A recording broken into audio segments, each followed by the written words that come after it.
où est conservé l'original de l'acte d'indépendance haïtienne. Jusqu'à récemment, personne ne savait où se trouvait l'acte d'indépendance haïtienne. Ce document, qui aurait dû être conservé dans un musée national en Haïti, a été pendant longtemps porté disparu jusqu'à sa découverte il y a quelques années. Qu'est-ce qu'il s'était donc passé pour que le document soit porté disparu? A-t-il été volé, déplacé ou vendu à un collectionneur privé? Au début des années 1900, des rumeurs circulaient en Haïti disant que l'original de l'acte d'indépendance a été vendu à un étranger. Mais en 2010, une étudiante canadienne du nom de Julia Garfield, qui faisait des recherches sur Haïti pour sa thèse de doctorat, découvre par hasard aux Archives nationales de Londres une copie de l'original de l'acte d'indépendance d'Haïti. Mais comment un tel document a-t-il pu atterrir aux archives anglaises? En 1804, Dessalines, le nouveau dirigeant de la jeune nation haïtienne, établit une correspondance avec le gouverneur de la Jamaïque. Dessalines cherchait à établir des relations diplomatiques et commerciales avec l'Angleterre, et c'est lors d'une visite en Haïti d'un envoyé du gouvernement de la Jamaïque que Dessalines lui a remis en main propre une copie de l'acte de l'indépendance. Le gouverneur anglais de la Jamaïque a par la suite transmis le document à ses supérieurs hiérarchiques à Londres. Et c'est de cette manière que l'acte de l'indépendance haïtienne s'est retrouvé aux archives nationales du Royaume-Uni. Il faut savoir aussi que cette copie imprimée retrouvée à Londres est une copie originale dans le sens où c'est un document de l'époque. Mais en ce qui concerne le document original rédigé, on va dire de la main de Bois-en-Tonnerre, on peut imaginer que c'est perdu à jamais. Et ça, on peut le comprendre vu la difficulté de conservation pour un tel document manuscrit. Par contre, la copie retrouvée à Londres est plus facile à conserver parce qu'elle a été imprimée. Est-ce que le document se trouve encore aujourd'hui aux archives nationales du Royaume-Uni? Oui, tout à fait. Alors l'État haïtien peut-il exiger son rapatriement? Parce que normalement, la place d'un tel document reste et demeure en Haïti. Mais me direz-vous sans doute que vu l'état de déliquescence dans lequel se trouve l'État haïtien, l'acte d'indépendance d'Haïti est beaucoup mieux gardé aux archives de Londres. Peut-être. Et en plus, le document appartient aux archives de Londres. Il n'a pas été volé, il a été donné par Dessalines. Si un Haïtien souhaite voir ou consulter cette copie originale de l'acte d'indépendance de son pays, il doit traverser l'Atlantique et se rendre à Londres. Pas d'autre choix. En tout cas, quoi qu'il en soit, la préservation de ce document historique est d'une importance cruciale pour témoigner du passé héroïque d'Haïti et de son rôle dans la lutte pour la liberté, car l'impact de l'indépendance haïtienne s'étend bien au-delà de son époque. Au peuple d'Haïti. Citoyens, ce n'est pas assez d'avoir expulsé de votre pays les barbares qui l'ont ensanglanté depuis 2 siècles. Ce n'est pas assez d'avoir mis un frein aux factions toujours renaissantes qui se jouaient tour à tour du fantôme de liberté que la France exposait à vos yeux. Il faut, par un dernier acte d'autorité nationale, assurer à jamais l'empire de la liberté dans le pays qui nous a vu naître. Il faut ravir au gouvernement inhumain qui tient depuis longtemps nos esprits dans la torpeur la plus humiliante tout espoir de nous réasservir. Il faut enfin vivre indépendant ou mourir. Indépendance ou la mort. Que ce mot sacré nous rallie et qu'il soit le signal des combats et de notre réunion. Citoyens, mes compatriotes, j'ai rassemblé en ce jour solennel ces militaires courageux qui, à la veille de recueillir les derniers soupirs de la liberté, ont prodigué leur sang pour la sauver. Ces généraux qui ont guidé vos efforts contre la tyrannie n'ont point encore assez fait pour votre bonheur. Le nom français lugubre encore nos contrées.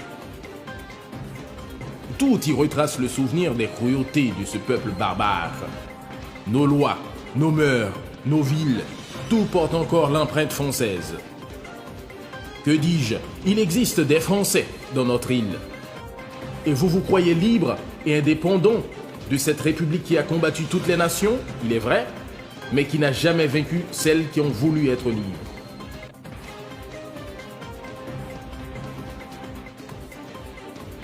Et quoi? Victime pendant 14 ans de notre crédulité et de notre indulgence. Vaincu non par des armées françaises, mais par la piteuse éloquence des proclamations de leurs agents. Quand nous lasserons-nous de respirer le même air qu'eux? Qu'avons-nous de commun avec ce peuple bourreau?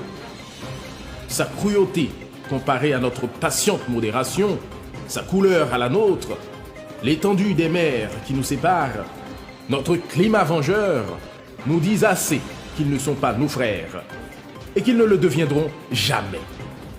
Et que s'ils trouvent un asile parmi nous, ils seront encore les machinateurs de nos troubles et de nos divisions.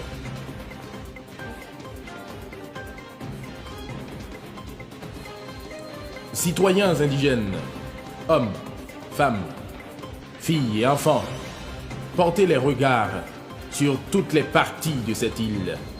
Cherchez-y, vous, vos épouses, vous, vos maris, vous, vos frères, vous, vos sœurs, que dis-je?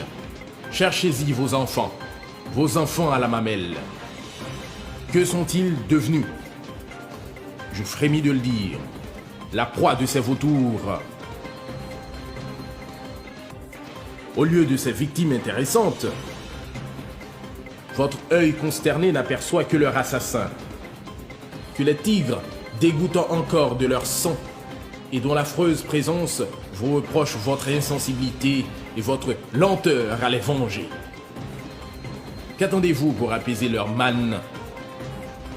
Songez que vous avez voulu que vos restes reposassent auprès de ceux de vos pères quand vous aurez chassé la tyrannie.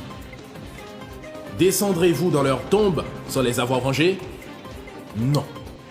Leurs ossements repousseraient les vôtres.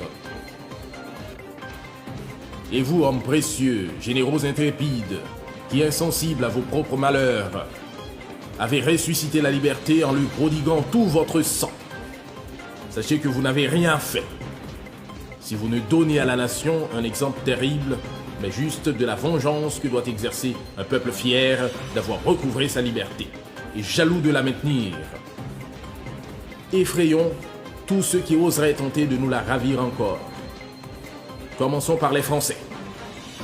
Qu'ils frémissent en abordant nos côtes, sinon par le souvenir des cruautés qu'ils y ont exercées, au moins par la résolution terrible que nous allons prendre de dévouer à la mort quiconque, né français, souillerait de son pied sacrilège le territoire de la liberté.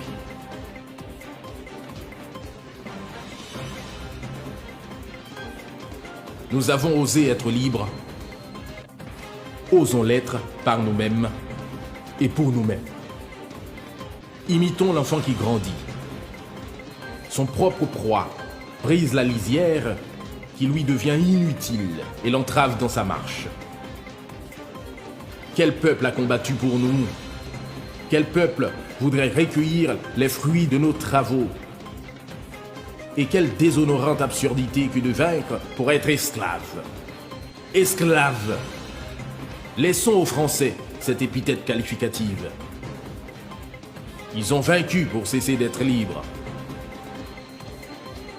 Gardons-nous cependant que l'esprit de prosélytisme ne détruise notre ouvrage.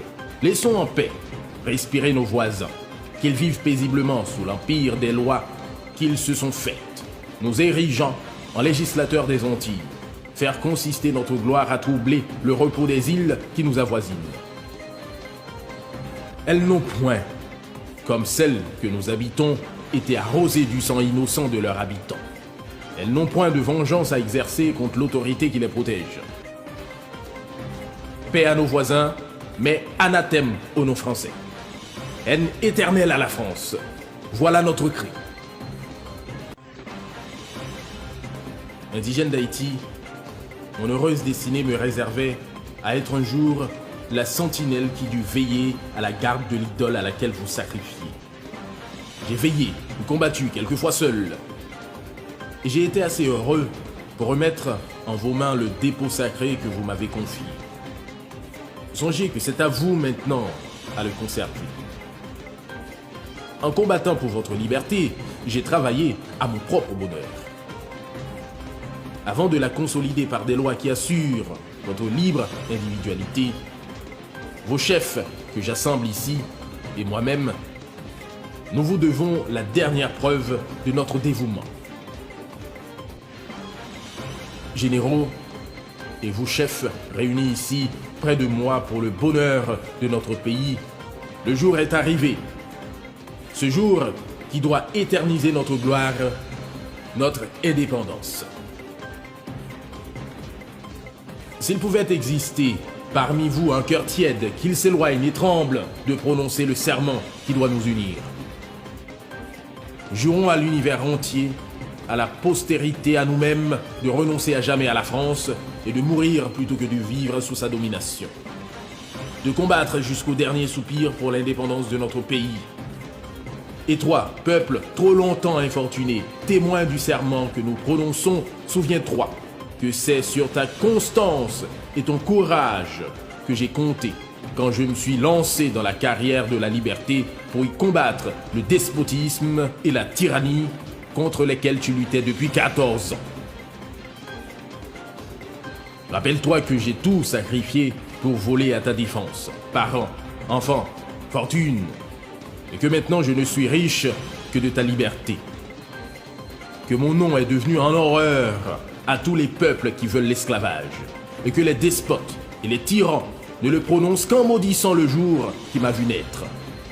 Et si jamais tu refusais ou recevais en murmurant les lois que le génie qui veille à tes destinées me dictera pour ton bonheur, tu mériterais le sort des peuples ingrats. Mais l'un de moi cette idée affreuse. Tu seras le soutien de la liberté que tu chéris, l'appui du chef qui te commande. Prête donc entre ses mains le serment de vivre libre et indépendant, et de préférer la mort à tout ce qui tendrait à te remettre sous le joug. Jure enfin de poursuivre à jamais les traîtres et les ennemis de ton indépendance. Fête au quartier général des Gonaïves, le 1er janvier 1804, l'an premier de l'indépendance. Signé Jean-Jacques Dessalines.